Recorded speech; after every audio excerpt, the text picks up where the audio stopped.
bima katina bango. Ozana bato banzambala bima. Na yo moko mokolo nzambala. Oza inconscient bima. Oyo pe oza conscient. Luka ba serviteur de Dieu. Bacha yo maboko. O longwa na biloko wana ya kala. O tumba ba biloko zo salela wana parce que comme mayo na lifelo. Lifelo ezamboka mabe. Soki tokolandela pena na ndenge ya Aaron. Aaron tango batongeli elamba, ma chapeau nango ezali. Ya libanda ndenge omoni, ma sengle nango ezali, ma sous-vêtement nango pe ezali, ma chaussette nango ezali. C'est pourquoi omoni ye azana ma système peut-être moi makolongo. Bon, yo ndenge olati wana, elamba yo olati ba pakoli yo mafuta na yango. Est-ce que ozana sengle nango na kati ndenge ozawana? C'est to longo yo bilamba na to mona sengle na kati yango. Est-ce que ozana ma sous-vêtement na yango pe ezana kati wana? Nde mona muto azana bilamba wana mais impudique penza. C'est que azande asala abattoir. OK. Merci Bozi encore temps Kolanda. Ils allaient toujours émission à haut détaché les. Oui, Pesami na l'homme de Dieu, le pasteur Jean-Paul Njate Wemba. Je crois ceux qui déjà au message Kolanda Bisso, ils allaient chaîne nayo la joie du ciel TV. C'est que vous s'abonnez déjà pour que prochainement aux appels d'enseignement n'y soit aux côtés. Ils allaient chaîne, ils allaient pour na couper ça en plein il y a temps. Pe kotalisa comment makambu na nzambe ezotambola. Alors ozita wana nzambe apambola yo soki pe mbala liboso ezaka ka la joie du ciel TV obeti s'abonner et nzambe akosalela yo bolamu. To bandai kolobela sur émission na biso o ezali détaché les émission bofungwami. Alors to comme na sous-thème o tozolobela sur les prisons sataniques. La prison satanique est tellement ébélée. Yango tozala kiko kende kola kisa moko. Alors les lopeto na édition mususu ya sika. Ozita kolanda biso ne fiske to bondeli pona kopesa nzambe temps et à assister biso to bondeli. Seigneur merci. Pour accorder biso moment faveur na yo ezala. Lipata na yo et accompagner peuple na yo de partout. O azolanda gloire na yo monana. Pe elonga na yo efungulela moko banzela pona lokumu na yo na kombo na Yesu Christ. Amen. OK, merci. Je crois la fois passée tous allaki sur prison ya liboso. Ils allaient prison satanique. Et la prison moko oyo baza enfermé bana nzambe parce que eyebani ke moi nzambe akoza na vie a pas cité. Mais lelo oza kokuta bane belé nzambe asambelaka mais azana vie ya pasi. Alors tokende kotandisa ke vie wana ya pasi eza prison yango wana nde. Alors pour moi na nzambe aya kokoma na vie ya pasi, diable azana méthode azako utiliser pour na ko enfermer bana nzambe na vie wana ya pasi. C'est pourquoi tokende kotandisa ke méthode ya liboso le diable azo salela ezali kaka kozwa mwana wana ya nzambe po moya ya na o directement na misala ya satana ezate au bandela yo na formule moko on dirait makambo nzambe et puis tant bokoti na profondeur OK kokutake na senango eza makambo nzambe te. C'est pourquoi prison wana eza mingi ko banda epai ya ba oyo ba telemi liboso abatu o bazo bengama ba pasteur ba prophète ba apôtre. C'est que bah, 5 ministères nyos. 5 ministères nyos au diable azoya azui yango. Pourtant moi nzambe aotala amonika o yaza pasteur na landa. Or que tant azolanda eza makambo nzambe te et c'est comme ya Satan. De total ça la fois passée Bible epsa ki biso na 2 Corinthiens alobi ti lelo c'est que ba otala na makambo Moïse. Ba osalela nanu sacerdoce ya Moïse et lamba ekangi bango na mitema. Tant muto abongola motema c'est que aolongwa ya Moïse aondimela Jésus mba moko elambe elongwe. Alors na bana kotalisa ke omona wana baza ko salondire ko opposer Moïse na Jésus. Or ce que tali na fond Moïse a salela ki kanzambe asolola ki nzambe alanda ki pe makamwa nzambe malgré okufana désobéissance.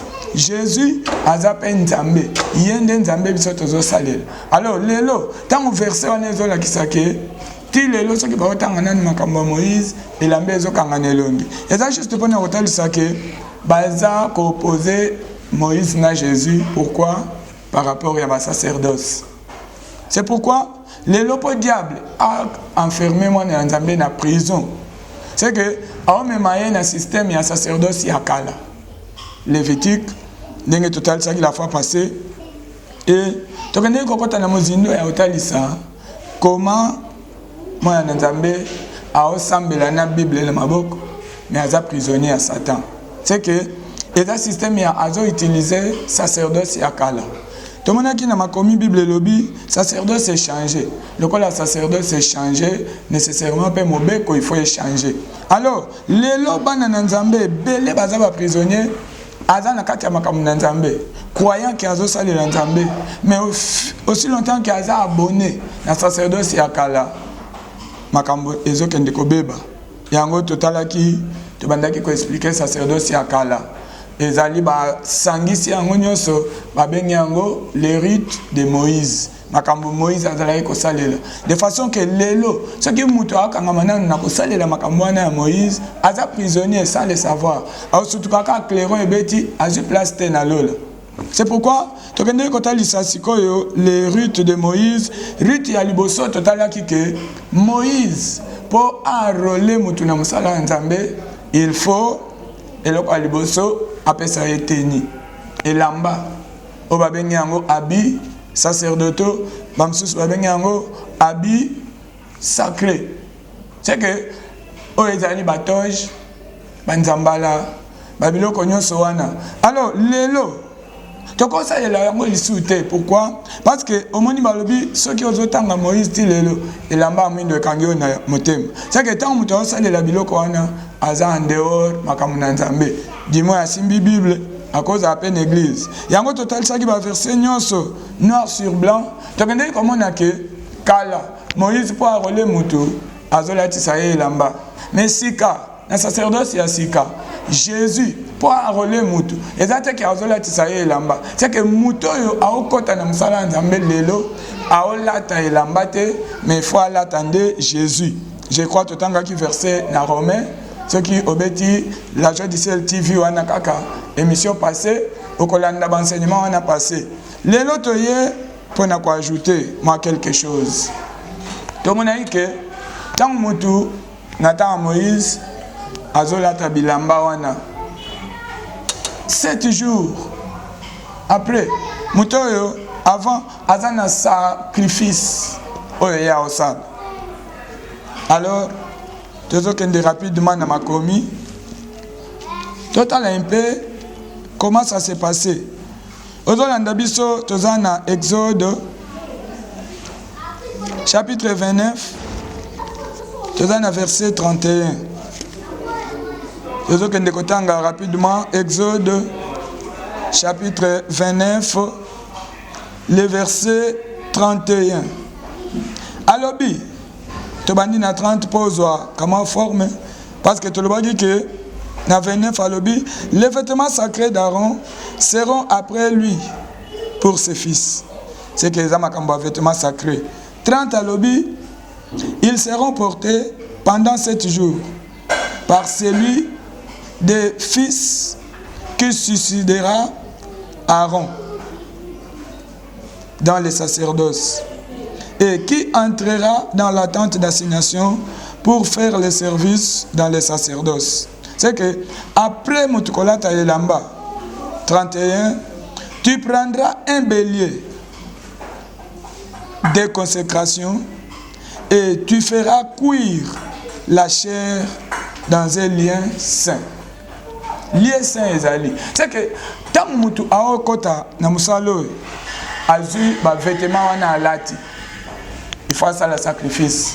Sacrifice ça oyoki ba oloba ke a ça le sacrifice ya bélier. Sacerdoce wana ya kala. Lelo biso toza na agneau. Awa baza na bélier. Alors, eloko ezali ke tant mutu alati bilamba a ça le sacrifice moko a ça. A zo bélier wana na kala. Alors lelo ce que mutu a olata bilambo est-ce que ça la kapé sacrifice? Oui. Asala kayango spirituellement parce que tant ba osenga nyama na makambo etali ya Nzambe baza besoin de misunité baza besoin de makila.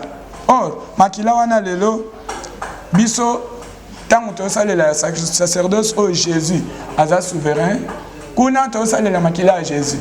Mais awa lelo dans l'Ancien Testament, ce qui mutu ti lelo, a continuer dans kolata bilambo, c'est que asa la kapé sacrifice ya makila. Makila siko ya sopaka eza ya nani? Ndo ya okuta mutu asa la biloko ba mususu baza conscient obligatoire à la sacrifice humain parce que na makambo spirituel tant ba osengo nyama yeba ke bazande besoin kaka ya makila wana eza nini eza mutu mobimba oyo okaba c'est que lelo tant mutu ona tabanzambala oyo sans le savoir quand ndenge okotia ngona nzoto mutu oyo aye wana a consacrer yo ndenge benga makaso consécration wana d'office ozana sacrifice okosala voulu ou pas consciemment ou inconsciemment mais okosala yango parce que so sali yango te valeur ya bilambo ezate ndenge nzambe apesaki Moïse tiko na otuna ke lelo tango mwana na nzambe osalela yango olati bilamba wana sacrifice ozosala ya bélier oyo est-ce que osala yango est-ce que yebi ko sala yango c'est que soko za inconscient olati bilamba wana ka pamba muto alati sio yango ayebi makambo mais dans un premier temps a côté son profondeur oyote parce que makambu ya bonzambe ezobanda na ba juif ba yuda or ba juif bango baza na judaïsme mutu nyonso azokota na judaïsme azoya kokoma na kabal juif est différent du christianisme. Alors, na kati ya kabal juif, eza na enseignement moko nanu ya ebandeli. Babandela kango, ba pesa Bible ozotanga, bazopesa pe makamunyo so bonzambe, mais tango ya kokoma na profondeur mususu boye. Tango balingi ba banda ko utiliser kabala, c'est que na moment na ozasu na tango kozonga simate. C'est que soko lata bilamba oyo sans koyeba makambo. Yeba ke ndenge okozokendo fire ya mesure wana, okosutuka okokasu kozonga simate. Et à ce temps-là, on commis déjà nakatia occultisme sans le savoir parce que Kabbalah na christianisme est un mouvement mibale. Na Kabbalah est un juif. Je crois que c'est source na yango. Or biso toza ba chrétien toza uta na Christ. Christ c'est-à-dire ouin. Nde sika différence ezali ya mutu aokota na makambo nzambe aza ouin. Différence ya ba ouin ezali ke mususu oyo aza ouin ndenge ozomona awa na Aaron toujours wana ezana les rites de Moïse c'est que rite ya liboso tolobi ke mutu fala tabilamba sacerdoto wana na temps ya kala et topesaki na temps ya sika biso tokolata bilamba te tokolata Jésus je crois topesaki Romains chapitre 12 le verset Romains chapitre 13 le verset 14 Topesaki Galates, chapitre 3, le verset 27. Topesaki Actes des Apôtres, chapitre 2, le verset 38 à 39. Tomoni que promesse yakolata Jésus ezapo na biso, na bana na biso. Eza différent na promesse yakolata bilamba o ezalaki ya Aaron na bana na ye. C'est que Aaron na bana na ye, bana musala musus et memi na kabala po bango ba okende wapi Kana. Kana eza charnel. Biso to ke Kana te, biso to ke de paradis. Lola, biska Jésus ake po bongisa bisika. C'est que biso poto koma kuna musala na nzambe poto banda yango, il faut lata Jésus. Jésus avandi kati na yo, musala efungwami. Ozana besoin ya ko toucher par-ci par-là te. Lelo to mona ba pasteur rebelle, ba prophète, ba komi ba magicien, ba occultiste, ba komi ko sala l'occultisme pourquoi? Parce que ya lata ki bilamba. Kati na ye nguya na nzambe ezate. Muta pesa ka nguya na nzambe eza Jésus. Ce qui a 24 naote, moyen exacté. Alors, awa sikoyo, tozoya kokota na deuxième point. Premier point, ezali, il faut mutala te lamba. Deuxième point, toza na Exode, total la rite de Moïse. Comment ça s'est passé na deuxième point. Toza na Exode chapitre 30, tobanda na verset 30. Exode chapitre 30, le verset 30. La Bible nous dit, tu oindras Aaron et ses fils, tu les sanctifieras pour qu'ils soient à mon service dans les sacerdoces. C'est que, à part, premier pas, mutalati elamba, deuxième pas, mafuta, eye. oyo kawana que tu wendras Aaron. C'est que vous comprenez que sacerdoce oya Moïse ezalaki kaka uniquement ya Aaron na bananae. C'est pourquoi les autres côté takuna baotalisa que Aaron soka kufi banane ba continuer na yango. Or lelo parce que tu peux ça kanyo sombala moko po eza opposé. Nathalie ça qui au verset to bandai kuna na 2 Corinthiens alobaki bazo opposer Jésus na Moïse. C'est que après tozo kende kaka ndenge yango elanda mi parallèlement. C'est te pesi Aaron awa il faut pas coller ma foot. Est-ce que biso pe il faut pas coller ma foot? Que obandi okota na musala na Nzambe o pas coller ma foot. Yango biso toza na acte des apôtres. Ce qui va te akala pas coller ma foot. Biso pe est-ce qu'il faut pas coller ma foot? Acte des apôtres toza na chapitre 10. Tozo tanga le verset 38. Acte chapitre 10, le verset 38. Je crois l'andabiso attentivement pour découvrir quelque chose. Alors, vous savez comment Dieu a oint du Saint-Esprit et de force le Seigneur Jésus de Nazareth, qui allait de lieu en lieu, faisant du bien, guérissant les malades et opérait des miracles que les diables et ses serviteurs les voyaient étonnants, car Dieu était avec lui. On comprend de Awa, Jésus, oh, biso tozolanda, biso tozaba chrétien. N'a vu que ceux qui sont chrétiens, c'est par rapport à Christ. Or, Christ est là qui s'y ouin. C'est que Moutou, à l'ati Jésus, il faut s'y coller à pakolama. Biso le loto kopakola, huile. Le kola awana aronte, oyoki na 30 exode, alobi oko wendre Aaron. Mais biso, Jésus azalaki ouente. Ozoyoka ke, ya azalaki ouin.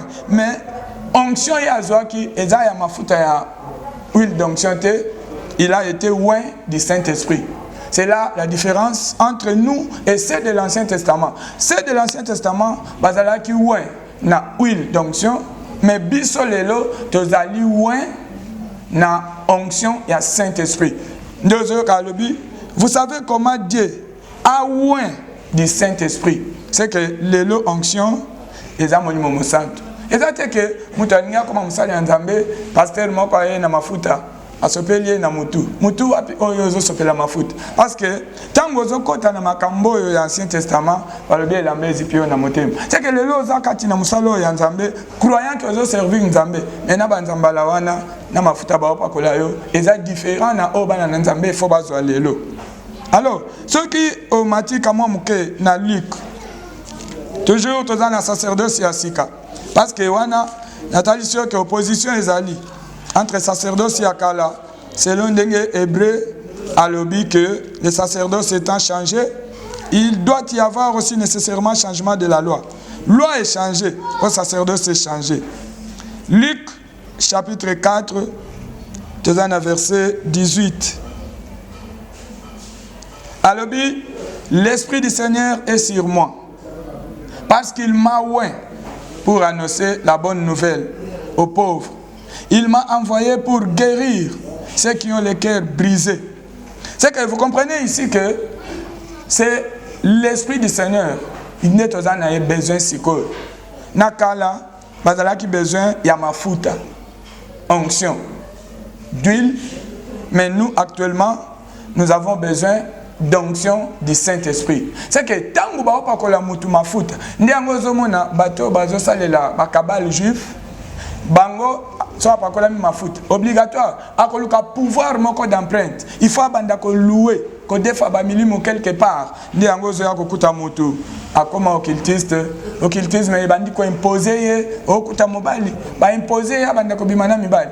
O kuta mobali, ba imposer ye mukolo, mais abi makana bana mike. Mais azakati na musala nzambe. Non, on eza biloko o ezo mema moto na li felo. Je crois des versets wana tozonga susunanu na sacerdoce ya kala mafuta ezalaki na position ni toujours na chapitre 30 wana le verset totangaki 30 tokomi pe na 31 tokitaka mwa muke Toyoka, qu'est-ce que la Bible nous dit par rapport au système Yako Wendre? Alobina 30, tu wendras Aaron et ses fils et tu les sanctifieras pour qu'ils soient à mon service dans le sacerdoce. Tu parleras ainsi aux enfants d'Israël. Pendant 31. Alobi, si manakoza mafuta, opakoli Aaron na bananae, okoyebi sabana Israël. C'est que on comprend bien que Aaron, azaka kanakati ya bana ya Israël, mais aza mis à part. C'est pourquoi service oya mafuta atana kalakuna. Ezaki ka pona Aaron ye moko na bananae.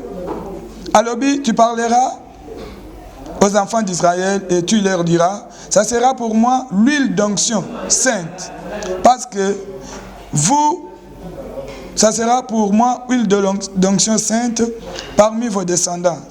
32 Alobi, on ne répandra point sur les corps d'un homme. Mafuta wana bakopakola yango na nzoto ya moto te wana kaka kuna na ndenge makambo yango eyaki. Or lelo ndenge ozoya kokuta ozokuta na église pasteur akomana ba mafuta, prophète akomana ba mafuta, apôtre akomana ba mafuta. Mafuta wana mutu akoya aza malade zo mafuta somba mafuta kendo pakola. Mais a déjà ozoka ba opekisa balobi eza huile d'onction sainte eza pona famille ya Aaron na bana na ye okopakola yango na nzoto te. Alors, les lois okutata mutoye, prophète, nanaza menacé na ba mari de nuit. Prophète a sombisi mafuta. Mafuta ozoke kopakola wapi. C'est que tant de choses opakola na nzoto. O mona ki oza contre déjà makomi kaka kuna na sacerdoce bo salela wana. Soki na kala ba pekisaki opakola na nzoto te. Abakisi alobini. À 31, on ne répandra point sur le corps d'un homme. Et vous n'en ferez point de semblable dans les mêmes proportions. Elle est sainte et vous la regarderez comme sainte. Alobi okosala la proportion moko ya bongote. Qu'est-ce que cela signifie? Lelo zokuta mutuna banzambala na yoana akia sombi huile d'olive. Alobi asambeli pona yango abandi kopakola batu. Est-ce que l'huile d'onction d'abord est l'huile d'olive? Non. Si on a lu dans Exode chapitre 22, le verset 25, au kuta, bazope sa composition, il y a huile d'onction. Mafuta oba opakolo wana. Na de nature na yango, selon Aaron denge ba opakola bango, ezalaki na composition na yango. C'est que ceux qui basali composition ya bongo te, ba opakola yango na Aaron te na bananae. Mais lelo ozozwana nu composition ya mabe. Mais ozo pakola sus ozo ajouter likolo na o nzambe aboyi. Alobi ba pakola ngo na nzoto te. Tokiti na 33. Alobi quiconque composera des semblables ou en mettra sur un étranger sera retranché de son peuple. Mutunyo so akosale la mafuta. Aopakola likolo ya étranger. Tant bazo lobe étranger, ezana na Israël yemoko. Parce que yoki wana balobi Aaron et puis bazui libota ya Israël bati à part. C'est que ba opekisa Israël balobi bino mafuta oboko simbate. Eza ya Aaron na banana e. Ata Aaron ango aopakola kana nzoto te. Notez bien, ata kuna na Aaron abandai ko pakola na nzoto te. Abandai ko sopande na mutu jour ya ba okomisa mutu mwana Aaron akoma mosali ya nzambe asala na sacerdoce. Mais lelo prophète oyazo simbisa ko ba mafuta tina wenze esiko teka ayebiso somba mafuta pakola na mesa na yo po bitula eza mingi bitulelo ya na nzoto nanu baboyi kana mesa tina mabele esiko okombolo sopi mafuta. Omona que ça ce n'est pas la divinité de Jésus. Oyo eza idolâtrie et comme nzambe mususu nde eza na katia. Pour te dire que tangu lelo oza na katia kosalela ba mafuta oyo yebaki oza en dehors ya makambo na nzambe. Oyo ki wana que quiconque en composera de semblables sera retranché. C'est que pasteur, apôtre, prophète mutu nyonso aotekelo mafuta po osala nango service moko boy azolongola na makambo nzambe sans le savoir. Oyoki 33 wana lobi, quiconque en composera de semblables ou en mettra sur un étranger sera retranché. Sera retranché de son peuple. Ne sera plus encore peuple de Dieu. C'est que a commis à Satan. Au pakola yango, yeba ke pasteur o apesa yo. Na ye d'ailleurs aza ya Satan. Alors alinga pe alongola yo. Yango zo ka Bible lobi, mutu akopakola yango, alongo ya Nzambe, c'est que a commis à Satan. C'est que toutes les fois oyo pakola yango, yeba ke okoma ya Satan sans le savoir. Alors peut-être okomi tout na ke bongo ndenge olobi ke lelo tozana besoin ya onction ya Saint-Esprit. Onction ya Saint-Esprit ekoya ndenge nini? C'est possible. Toza toujours dans Actes des Apôtres, chapitre 13. Parce que awa eza makambo biso tozolanda.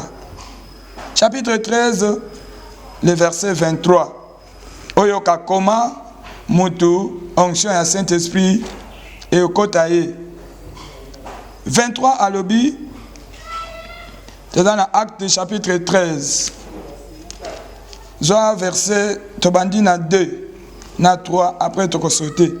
Alors, pendant qu'ils servaient le Seigneur dans leur ministère et qu'ils gênaient, le Saint-Esprit dit, mettez-moi à part Barnabas et Saoul pour l'œuvre à laquelle je les ai appelés. 3. Alors, après avoir gêné et prié, ils leur imposèrent les mains et reçurent le Saint-Esprit. C'est que, on comprendra que ce que Zalaki n'a pas Nzambala. Ndenge ka Nzambala lobi tselanga Paul na Barnabas à part, mais le ba préparer mafuta moko ya opakola bango. Awa ba apôtre ba opakoli bango mafuta te, ba imposer main. Ba imposer main seulement. Exactement que bazu Paul na Barnabas d'abord balatisi bango banzambala. Non, quand ndenge aye wana, bilambaka ya ye azana ngona nzoto wana. Parce qu'aujourd'hui, to sale la nzambe na nzoto te ezana molimo. Muto alati déjà Jésus. Quand ndenge yoki Saint-Esprit aponi, Saint-Esprit ndi aponi. Alors bibozo elanga intel na intel bakota na musala nanga. C'est que ndenge Saint-Esprit aponi bango. Muto yo aza likolo na bango liboso na bango visionnaire a kozwa kaka maboko a imposer likolo ya batu simplement esili et oyoki Saint-Esprit akoti pe batu bakomi ya Nzambe babandi ko salela Nzambe mais quand komataka mo muke na Actes des Apôtres wana kaka chapitre 6 total ape bande comme susu comment bakomaki ba serviteur de Dieu. Acte chapitre 6, verset 5. Cette proposition plut à toute l'assemblée. Ils élirent Étienne. Ah, voici quoi opona batu. Ndenge lelo peut-être ya yo bapona kiyo au continent ba cours biblique ti jour aussi ça ba cours biblique. Après si au moins diplôme moko boy. Oh eza nulle part. Ata kuna na Aaron na moni diplôme te babando pesa bato ezala na Jésus azaki na ba serviteur akotaki na musala akotaki bango ba cours biblique te pour dire que na lobita que cours biblique eza mabe cours biblique eza mutu akoki kozwa ba cours biblique kaka po azwa connaissance ya makambo na Nzambe. Ce n'est pas que aussi si cours biblique okomi pasteur aussi si cours biblique okomi prophète yangwana ozomona lelo mambango ekomi terrible ti okuta prophète ango ache tableau na église abengi batu boya na la kisabino comment parler en langue loba ya baba baba shikeri ebende mutabandi ko loba ya baba baba shikeri ebende ah loba komodage teke batu biloko yozoyoka bakomi kokotisa bakombo ya bilima o bango baosalela bino ba comprendre te parler en langue ata parler en langue ngo tokokoma ezaki ya bongo te oyo komi ya muto wala kisabatu seke muto wana ende Saint-Esprit non biloko nyonso Nzambe a klasa yango. Alors awozoyoka ke baponi batu baponi Étienne baponi ba Philippe baponi Prochor bakombo ndenge landani nyonso wana et 6 ayekosukisa lobi ils les présentèrent aux apôtres qui après avoir prié leur imposèrent les mains. C'est que baponi batu ba présenter bango na apôtre Apôtre a ça la service il y a huile thé, huile d'onction thé. A ça la service il y a onction il y a Saint-Esprit. Onction à Saint-Esprit va imposer à kama boko. Et ça m'a envoyé ma futa thé. Oye comme il est là pour comme pasteur va imposer ça peut lui ma futa. Comme pasteur sombi ma drum sombi ma boy. Tant muta oya malade. Kobi qui s'aende comme un problème de moni lelo. À recourir à l'occultisme, à recourir à bakisi pour akoma nganga ya kisi no nganga nzambe. C'est que tant mutu alati banzambala, azanganga nzambe te, azanganga kisi. Chapitre 8 il y a Actes.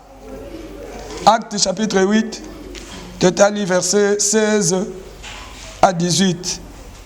Bible ezo bisabisonine. Acte 8 chapitre 16. Car il n'était pas encore descendu sur aucun d'eux. Ils avaient seulement été baptisés au nom de Jésus-Christ. Alors, Pierre et Jean leur imposèrent les mains et ils reçurent le Saint-Esprit.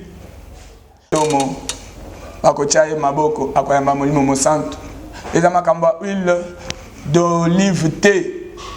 Parce que toujours le bel Ruth de Moïse. Ruth et Aliboso Tomoni. Moïse, pour accorder sa mutuna musala, il faut aller à la toge, à la tisa banzambala.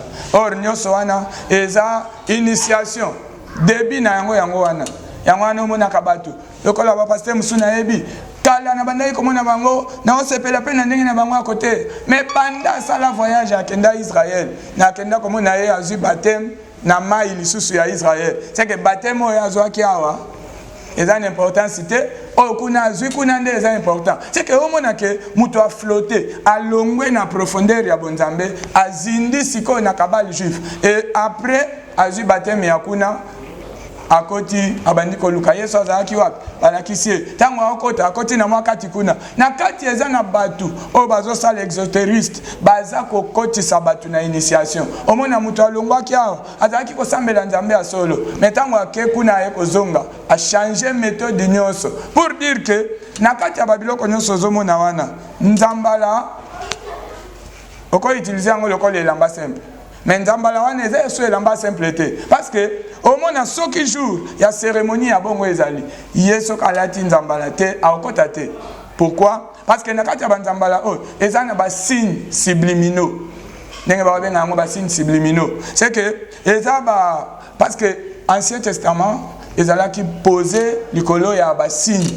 Mutu famo na eloko boye palpable. Alors les années là mususu moyen baya nango mobimba te ba ko représenter yango. Ndio ko mona par exemple ba beti moi caché na elamba yo kanisi ezaka caché pona bien parure moko boye non or eza signe subliminaux eza message c'est un langage elobaka ndenge vandi wana eza koloba ezo kotisa en communication na ténèbres. C'est pourquoi que komona ba partie na yango eza ndenge belé okuta couleur na couleur. C'est que tant mutaza na service songolo aolata ya couleur mususu oyeza ko signifier musala oya okende ko sala kuna. Or na kati ya ba couleur tozali na couleur mususu oyezali ya sacrifice. Mutalinga sacrifier aolata couleur boy. Mutalinga sacrifier aolata couleur boy. Mutalinga sala service boy aolata couleur boy. Alors ba couleur wana nyoso ba signifier ngo na kati ya banzambala wana. C'est pourquoi omona tout le monde a na couleur na ye. Et au kuta mutu moko à cause de peine à trois couleurs. C'est que couleur na couleur est significatif. Pourquoi? Parce que toutes les couleurs là sont subliminaux. Au kuta couleur mususu, il y a jour ba osala sacrifice, il y a action de grâce. Bango ba kosala sacrifice et action de grâce, il y a bilo côté. Biso so qui te pesa kambongo ko kabela nzambe parce que Jésus déjà sopa makila pona bisonyos. Mais kuna ezana mutu moko te asopa makila pona le reste. Kuna ezaka tangu yo koti yo moko nde oko s'en charger na makila oyo kosopa. Yango zomona ke na kati ya babilamba wana na batoje ezo cacher makambo ebele. Or soki tokolandela pena na ndenge ya Aaron. Aaron tangu batongeli elamba mwa chapeau nango ezali ya libanda ndenge omoni mwa sengle nango ezali mwa sous-vêtement nango pe ezali mwa chaussette nango ezali. C'est pourquoi omoni ye azana ma système peut-être moi makolongo. Bon, yo ndengo lati wana elamba yo lati ba pakolio mafuta na yango. Est-ce que ozana sengle na ngona kati ndengo ozawana? C'est to longo yo bilamba to mona sengle na kati yango. Est-ce que ozana ma sous-vêtement na yango pe ezana kati wana? nde omona moto aza na bilamba wana mais impudique penza c'est que aza nde asala abattoir ya banani ya basi c'est que équipé te ezala mwasi ya moto aba ezala mwasi ya motu te aba ezala jeune fille aba parce que bazozwa imposition kuna na monde baosalela. C'est pourquoi bien aimé ozolandanga ozana kati ya banzambala soit ozana liboso ya pasteur asalelaka banzambala yeba ke ozana abattoir na ye bino nyonso bokobeba parce que ozomona wana biso toza ba chrétien yo mekana nkomituni ye pe anzo mibenga chrétien elakisi tozolanda idéologie ya Christ tifoto zala ouin na ndenge Christ azalaki ouin. Christ est-ce que basapakola qui est babiloko wana Christ alataki nzamba nani alatisaki yango. Alors omona ke tango sambela ozomema identité mususu mais Yesu alobi bokoyeba bango na misala na bango ata bakotanga nga na munoko mais misala na bango eko confirmer o bango bazali. C'est pourquoi bien aimé ozolandanga lelo tozalaki kotalisa deuxième parce que eza ebele tokende nango petit à petit ti kotalisa bilembo nyos awa lelo tozalaki kolobela sur wendre mutu kozala oin akozala oin na mafuta te akozala oin na molimo mosantu. C'est pourquoi molimo mosantu yango pourquoi il faut qu'on imposer les mains parce que nakati ya maboko awa pouvoir wana ezali onction ya Saint-Esprit evandi na maboko evandi na mai te na mafuta te. Alors tango mutu asambela lelo na système oyoki wana ke na 30-33 ya Exode totangaki alobi oyo nyonso aosalela mafuta wana baolongola ye parmi le peuple de Dieu. Nani aolongola ye nzambe ye moko na lola alongoli. C'est que tangu pasteur moko tope apôtre tope mutu moko bo ayeko pesa mafuta zwa mafuta d'abord na système ya okomi musala ya nzambe apakolo mafuta yeba ke alongoli na makambo ya nzambe ndenge verset wana elongwe verset lobi alongoli na makambo nzambe akotisio na makambo mususu oyo koyeba tina te na moma oyo mais tango kokota na mozindo na yango ndio koya ko découvrir que awana sina zindi exotérique wana e olongwa te so koti na mozindo na yango. C'est pourquoi bien aimé ozolandanga yo za nzambe okozwa epakoli ya molimo mosantu lokola bato ya mokili te okozwa epakoli ya molimo mosantu lokola bana na nzambe nde yango zomona Ephésiens azoyebisa biso nini na chapitre 5 le verset 12. Ephésiens chapitre 5 le verset 12 Bible lobi car il est tenté de dire ce qu'ils font en secret.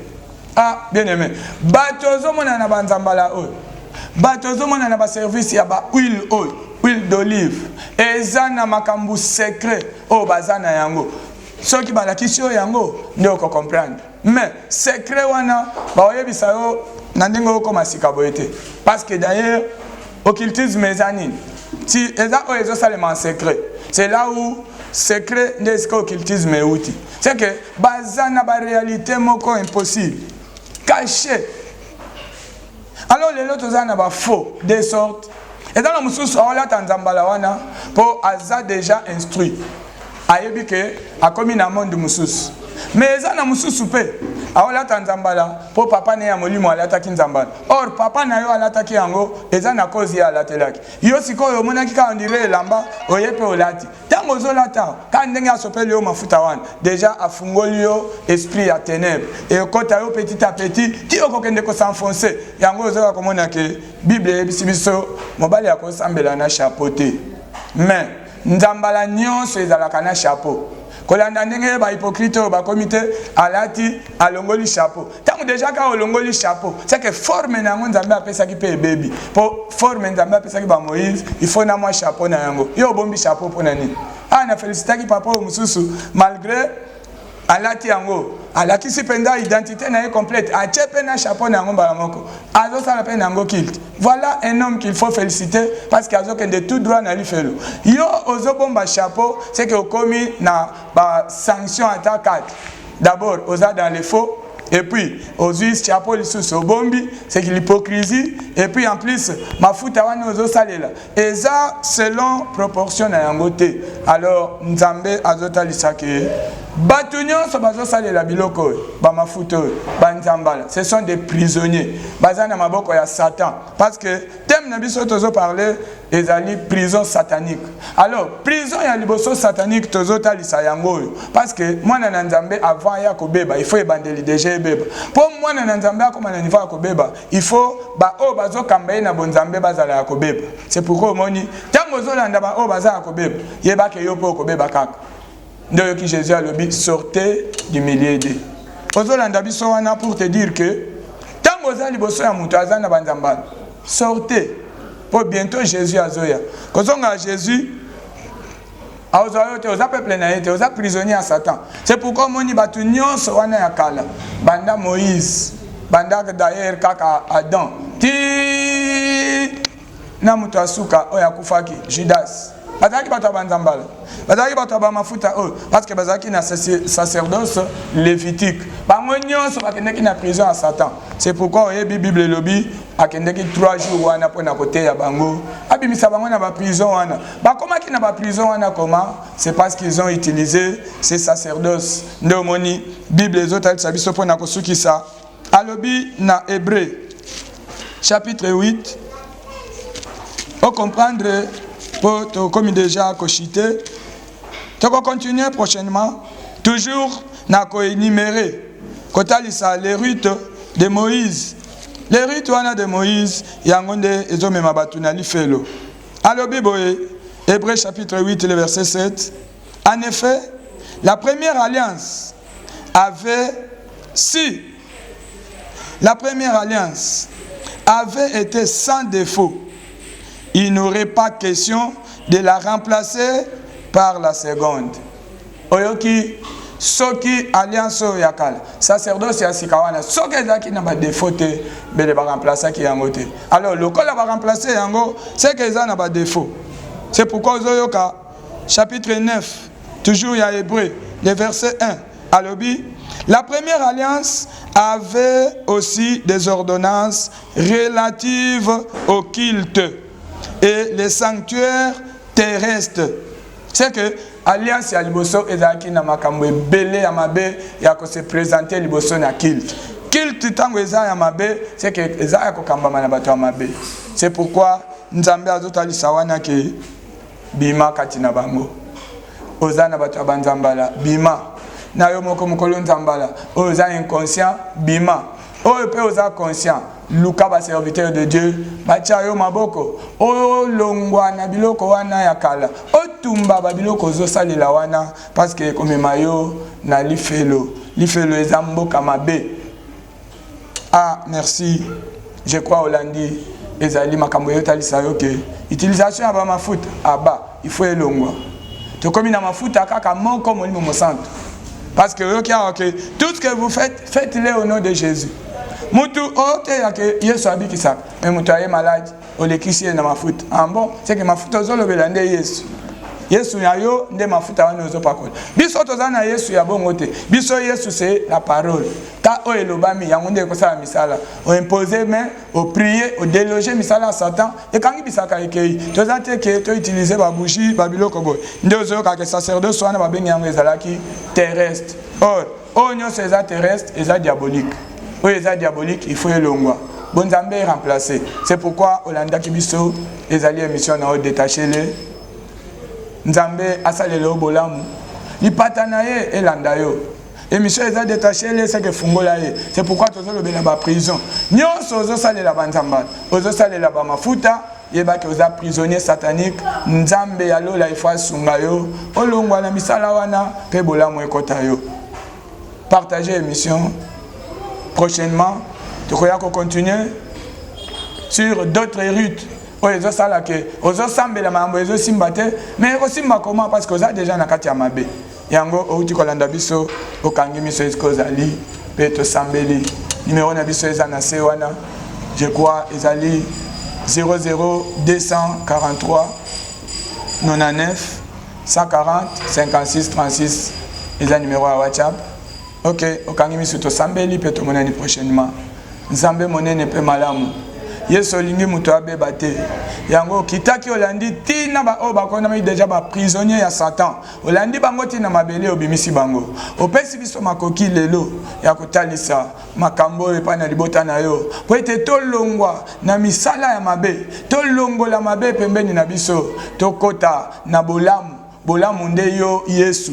Mabe yango nde yakala. Yango na pesi raison parce que le baki ba onyoso ba yaki liboso avant yo baza ba brigand, ba voleur. Pourquoi? Parce que ba memi batu na nzela ya mabe. Alors yo ye po ete batu nyoso wana ba memama ki na mabe bandima yo pe ba bongwana. Basalela yo pambola libota na yo. Longisa moko na moko molimo na yo asopa na likolo na libota oyo bamona bolamu pe ba comprendre makambo na yo babika. Merci pour tous capable na nyoso na kombo na Yesu Kristo. Amen. Merci na pambolio mto tukolanda biso na musika to na pene nzambe amona yo ya salela yo bolamu na kombo na Yesu. Tomonani to rasima. Merci.